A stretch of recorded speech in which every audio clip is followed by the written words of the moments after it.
right now, Matthew chapter 2 and verse number 1, as we begin our study today, as I said, we're entering the month now when we hear a lot about the birth of Jesus Christ, the birth of our Savior, and that birth as it's described in Matthew and in Luke in the Scriptures.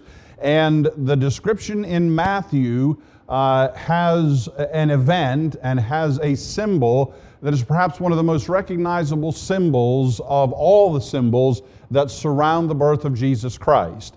And that symbol is the symbol of a star. As you drive around this time of the year, you may begin to see people who have decorations, and many of those decorations, the quote-unquote manger scene, include the scene of this star. And as with most religious tradition, there are many traditions about this star that are simply untrue, and about the whole manger scene that are simply untrue. And we're going to try to dispel some of those in this series of studies, and in the process, understand and define exactly what this star is. Matthew chapter 2 and verse 1. Now when Jesus was born in Bethlehem of Judea in the days of Herod the king, behold, there came wise men from the east to Jerusalem, saying, Where is he that is born King of the Jews? For we have seen his star in the east, and are come to worship him. So from that verse, we see the announcement of the birth of Jesus Christ. We see the wise men coming from the east to worship him. And of course from that, and as we read on down through the passage, we'll see some other details about what's happening there in the context of the birth of Jesus Christ. But from all of that, we get a lot of the information surrounding the birth of Jesus Christ. And then from that basic information surrounding the birth of Jesus Christ, we also get a lot of the tradition and the simply false tradition that is built up surrounding the birth of Jesus Christ. From the appearance of the star in the east and these three wise men that come from the east, and they say, we've seen his star in the east and we're come to worship him that is born King of the Jews. And of course we hear the song this time of year often, we three kings of Orient are bearing gifts, and they come to worship the King of the Jews. If you read the context there, they're called wise men, not necessarily kings. We're not told in the context of the passage that there were only three of them. We're just told that there were wise men from the east that came. There are three gifts mentioned further down in the passage. They bring gifts of gold, frankincense, and myrrh. And that may be where the tradition arose that there were three kings that came from the east. But there's no indication in the text that there were three that came from the east, bringing gifts of gold, frankincense, and myrrh. Those gifts of gold, frankincense, and myrrh actually refer to the offices of Jesus Christ, that he's a prophet and a priest and a king, and he comes to Israel in that capacity as a prophet and a priest and a king. But as we read down through the passage, for our study in this month and in this series of studies, we want to focus more specifically on that star and on what that star did. And this particular study is, for this week, no ordinary star. We want to focus on what that star did. Now, when you begin to talk about this star, we have seen his star in the east and are come to worship him. And we aren't really told exactly what that star was, how it appeared, what it looked like. You see all kinds of representations of it, drawn. So we don't really know exactly what it looked like. We knew it was a star in the east. We know it's referred to in the text as his star. So it's somehow related to Jesus Christ. It's his star. And we know that somehow when these wise men saw it in the east, they associated it with the birth of the King of the Jews. And all those are important pieces of the puzzle, important pieces of evidence as we seek to understand what was this star.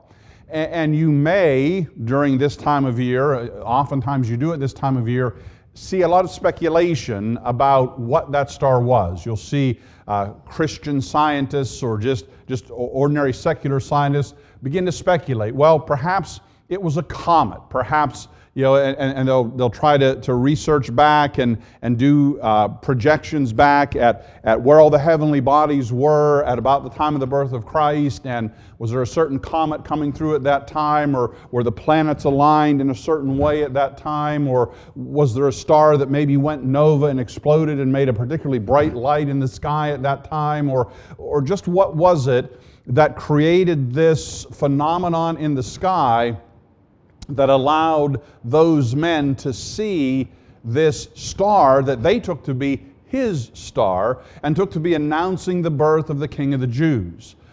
All kinds of speculation, all kinds of discussion about what it might have been, and all of the discussion, and here's one thing to keep in mind, all of the discussion about what it might have been centers around the fact, even among Christians, all of that discussion centers around the fact that it was some sort of a natural occurrence, that it was a comet that was just, it was on its normal orbit through the solar system, through the galaxy and coming through our solar system, or that it was just a normal alignment of the planets that happened to occur at that particular time, or that just happened to be a star that exploded and went nova at that particular time, and that it wasn't really anything out of the ordinary, but it was just some natural occurrence that happened to coincide with the birth of Jesus Christ, and these men saw it and they took it to be some sort of a sign from the Lord, but it really is just a natural occurrence. And we need to remember that that's what mankind always does with God's supernatural events. God that controls nature, God that is over and above nature, God that can control the winds and the waves and the weather. Mankind really doesn't want to believe in a God like that, and doesn't want to accept the fact that there's a God like that. So when he sees something that seems to go over and above nature, he discounts it by trying to explain it as a natural event, a comet, a conjunction of planets, a star gone nova, whatever the case might be. But as we read the text, as we come down through this text, and what we want to do today is just look at what this star does and ask ourselves, is there anything in nature that does what this star does? Is there anything in the ordinary descriptions of what might have been that star that would explain what this star does? Could a comet do it? Could a meteorite do it? Could a conjuncture of planets do it? Could a star gone nova do what this star does? And then, if no natural explanation exists, if no natural phenomenon exists that will explain all of these things and will fill all the gaps and answer all the questions, then that leaves us with the supernatural. That leaves us with saying that this star that these wise men saw and that led them to where Jesus Christ was, this star was something different. It wasn't something natural. It wasn't something that occurred in nature, but it was something supernatural. It was something that the Lord did.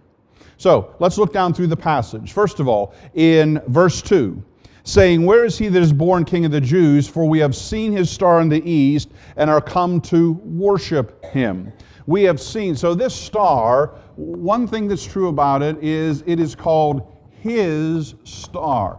We have seen his star in the east and are come to worship him. It's not just a planet, it's not just a comet, it's not just a meteor. It's called his star. We have seen his star in the east and are come to worship him.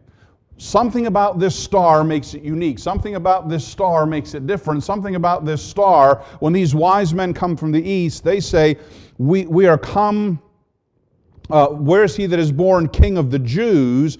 For we have seen his star in the east and are come to worship him. His star, and that's a reference to King of the Jews. So we have seen the star of the King of the Jews. Whatever it is that these men saw, whatever kind of an occurrence it was, whatever kind of an event it was, when they saw it, they understood it to mean that the King of the Jews was born. They didn't even just understand it to mean, well, boy, there's a star over there. There's something amazing. There's something interesting. There's something unique. Let's go check it out. Let's go see what it was. They didn't just see a meteorite fall and say, well, let's go see where that thing landed. Let's go see what it was. Let's go see where it hit. Let's go see if it did any damage. They didn't just see a comet go by and say, that comet, that was kind of strange. Let's go see what happened. Whatever it is that they saw, when they saw it, they had enough knowledge, enough understanding, enough information to know that that thing that they saw was the King of the Jews, star. So that star that they saw, that event that they saw, that occurrence, that thing, whatever it was associated with the King of the Jews, was associated with Jesus Christ, was associated with Emmanuel, God with us. So they knew that that star announced the arrival of the King of the Jews. It wasn't just a natural occurrence, it was special. It announced the King of the Jews. What else did it do? Well, if we read down through the passage, down to verse 9. And when they heard the king, well, let's read a little bit more to get some of the context. Verse 3. And when Herod the king had heard these things, he was troubled, and all Jerusalem with him. And when he had gathered all the chief priests and scribes of the people together, he demanded of them where Christ should be born. And they said unto him, In Bethlehem of Judea, for thus it is written by the prophet, And thou, Bethlehem, in the land of Judah, are not the least among the princes of Judah, for out of thee shall come a governor, that shall rule my people. Then Herod, when he had privily called the wise men, inquired of them diligently what time the star appeared. And he sent them to Bethlehem, and said, Go and search diligently for the young child, and when ye have found him, bring me word again, that I may come and worship him. So Herod, he's concerned, because remember, Herod is the Roman governor who is in charge of Judea, in charge of the area that included Jerusalem and included Bethlehem, included the area where the Jews live. The Jews are under Roman dominion and under Roman bondage, and Herod is the Roman governor that's in charge of that area. When these three wise men come and say, Where is he that is born King of the Jews? That's a threat to Herod, because Herod is the one that's ruling over the Jews on behalf of the Roman government. So he inquires of the scribes and the Pharisees, Now this one that your prophet said was going to come to be your king, where was he to be born? They say, well, the prophets say he's to be born in Bethlehem. So he calls the wise men back, Herod does, and he says, he's to be born in Bethlehem, so go and search diligently for him, and then let me know if you find him. So in verse 9, when they had heard the king, they, the wise men, when they had heard the king, they departed. And lo, the star which they saw in the east went before them, till it came and stood over where the young child was. And they saw this, and they saw the star, they rejoiced with exceeding great joy. When they saw the star, they rejoiced with exceeding great joy. So they go to Herod. They say, Where is he that's born King of the Jews? Herod sends them away, calls the leaders of the Jews in, and says, Now where is it that this king is to be born? They say, Well, he's going to be born in Bethlehem. So he calls the wise men back, and he says, You go to Bethlehem, see if you can find him. The wise men start out. They start heading toward Bethlehem, and in verse 9, the star which they saw in the east went before them till it came and stood over where the young child was. When they saw the star, they rejoiced with exceeding great joy. So his star can give direction. His star can give direction. It led them to where the young child was. So that means that whatever this event was, whatever this star was, it has to be able to show direction here on the earth. It went before them till it came and stood over where the young child was. And the text seems to indicate it wasn't just way out there in the distance somewhere and they were following it, but rather it went before them. It led them. It gave direction in the sense of leading. It led them in the direction that they were to go. It seems also that it had appeared, then they made their trip from the east to Jerusalem, and it reappeared. That they heard the king, they departed, and lo, the star which they saw in the east went before them. So they had seen this star, and then they packed everything up. They came to Jerusalem. They asked about the King of the Jews. They come out of the palace of Herod. The star appears to them again and takes them to where the young child is. What else did it do? Notice verse 11. And when they were come into the house, they saw the young child with Mary his mother, and fell down and worshipped him. And when they had opened their treasures, they presented to him gifts, gold and frankincense and myrrh. When they were come into the house, they saw the young child. So what else can this star do? Well, it can come close, but not consume. In other words, that star, when it led them to where Jesus Christ was, it showed them in verse 11, when they were come into the house, it came to the very house where Jesus Christ was.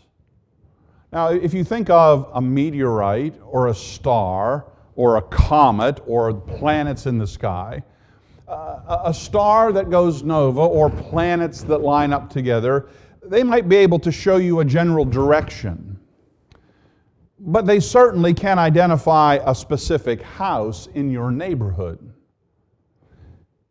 A meteorite that falls to the ground might be able to identify a specific house, but if a meteorite falls on your house, there's nothing left of the house. It's gone.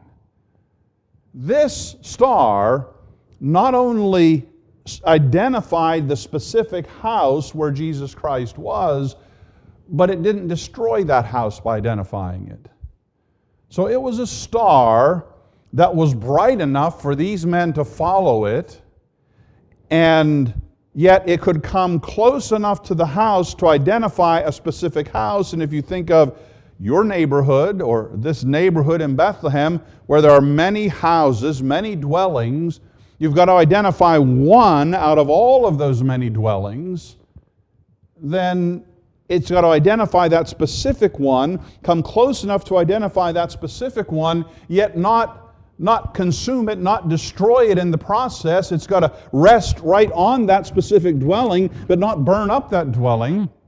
If it was a meteorite or a comet that actually fell to the earth, it couldn't fall on that house to identify it, because then it would destroy it and destroy all the people in it and destroy the young child, Jesus Christ. It appeared once, and in fact, if you notice up in verse 7, then Herod, when he had privily called the wise men, inquired of them diligently what time the star appeared. When he had those wise men there the second time, he inquired diligently what time that star had appeared. Notice over in verse 16.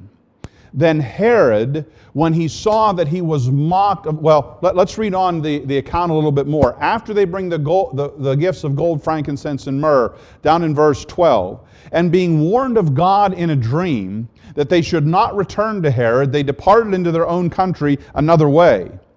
And when they departed, behold, an angel of the Lord appeared unto Joseph in a dream, saying, Arise, and take the young child and his mother, and flee into Egypt, that and be thou there until I bring thee word, for Herod will seek the young child to destroy him. And he arose When he arose, he took the young child and his mother by night and departed into Egypt. So the wise men are warned by God, you go another way. You don't go back to Herod. Remember, Herod had asked them, you come back here. After you go find the child, this born king of the Jews, you come back here to me. The wise men, they leave and go another way. And then the Lord appears to Joseph and says, you take Mary and the child and you flee because Herod's going to try to get him. Now notice verse 16.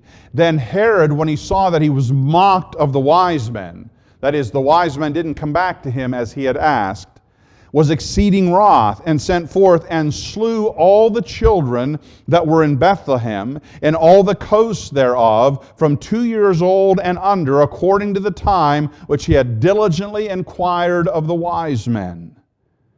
So according to the time that he had diligently inquired of the wise men, that's back in verse 7. Then Herod, when he had privily called the wise men, inquired of them diligently what time the star appeared. So now understand what happens in the passage. Where is he that is born King of the Jews? For we have seen his star in the east and are come to worship him. They saw his star in the east 2 years before the events of Matthew chapter 2. Because Herod is going to have all the children that are 2 years old and under killed, according to the time he had inquired of the wise men. So what we know from that is that when Herod asked the wise men, when did you see this star? When was the announcement of the birth of the King of the Jews? Apparently they told him it was about 2 years ago. And then Herod knows, well, that child is 2 years old or younger. So that's why Herod has all the children 2 years old and younger killed. So when we read this account, we're reading an account that is happening 2 years after the first appearance of his star. So the account is this: the wise men see his star in the east. And then they understand that it's his star, and they understand he that is born is the King of the Jews. Well, where would you go look for the King of the Jews? In the capital of the Jews, Jerusalem. So they pack everything up. They make this long journey to Jerusalem. 2 years after they see the star, they arrive in Jerusalem. And they ask, where is he that is born King of the Jews? And then they end up in Bethlehem at the house. Notice verse 11. When they were come into the house, they saw the young child with Mary his mother. He's not a baby in the manger when the wise men come. That's another myth, tradition of this holiday season that is simply not correct. When you see the baby in the manger and the star overhead and the wise men coming with their gifts, that's simply not the way it was. The wise men came 2 years later when Jesus Christ is in a house, the young child with Mary and Joseph in a house 2 years later. And they inquire of Herod, where is he? And they go and they find him. So, as far as our discussion goes of this star, what does that mean this star has to be able to do? This star has to appear and then reappear. It's not just that star appears once and then everybody comes and then it goes away. That a star appears at the birth of Christ. It announces the birth of Christ. These wise men in the east see it. They know what it means. It's his star. The King of the Jews is born. They start this long journey. They have to get everything ready. Start this long journey. 2 years later, they show up in Jerusalem. They leave Herod's palace and boom, the star appears again and leads them to the house where the young child is, and points out the exact house where he is without consuming that house, so that they can go in and give their gifts and worship him. They leave and go home another way, and then Joseph and Mary and Jesus Christ flee into Egypt to avoid the sentence of death that Herod has on all the young children in Judea. So that star does some amazing things. That star does things that no natural heavenly body can do. It cannot be a meteorite, it cannot be a comet, it cannot be planets, it cannot be a natural star. And in the very first verse that it's mentioned in verse 2, we are told that it is not natural. We are told that it is His star. Him being Jesus Christ, Him being the King of the Jews, Him being God with us, Him being a supernatural being. So if it's a supernatural being, what would announce His birth but a supernatural star, a supernatural event? Next week, we'll talk about what supernatural occurrence in the Scripture fits all of these various requirements. What supernatural event is His star? What supernatural event or occurrence can lead and give direction? What supernatural event can come close but not consume? What supernatural event can appear then reappear? And we'll find that His star is just exactly that, His star.